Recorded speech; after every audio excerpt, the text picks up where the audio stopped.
The man behind Iman Gadzhi's mysterious stepfather is not just wealthy, but billionaire-level wealthy, an heir to a $13 billion empire. For years, Iman has teased us with cryptic statements about this man. Ah, dude, he's the most evil man I've ever met. I've met some fucked up people. He's the most fucked up person I've ever met, by far. But who is this stepfather really? What does he do? And why does his wealth remain so secretive? In this video, I'll not only reveal his identity, but back it up with proof that will leave you questioning everything you've heard about Iman so far. Iman's hints about his stepfather. For years, Iman Gadhzi has been tight-lipped about his stepfather. No name, no profession, just vague descriptions of an incredibly wealthy, powerful man. Iman once said, "Dude, he was the most evil man I've ever met. I've met some messed up people, but he's by far the most messed up person I've ever met." And when asked what his stepfather did for a living, Iman responded, "That's how you know he's wealthy. I never knew."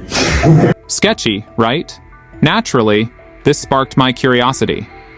I had to know who this man was, what he did, and just how rich he really is. What I found was shocking. But honestly, wouldn't you love to be so rich that even your stepkids are clueless about where the money comes from? The revelation. Who is Anand P. Jewell? My investigation began with documents tying Iman's mother and stepfather to a London property.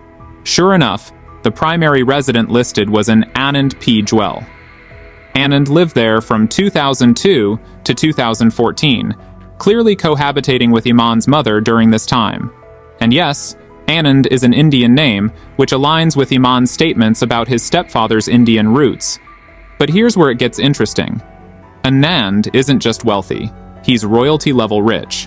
He inherited stakes in a $13 billion liquor company, an empire so vast it employs over 1,500 people and dominates its industry.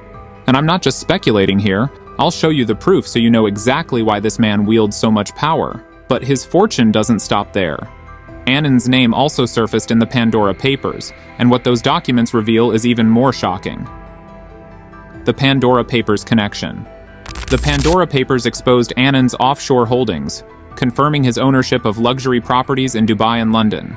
Iman himself mentioned that Anand lived in Dubai full-time for tax benefits while occasionally visiting London.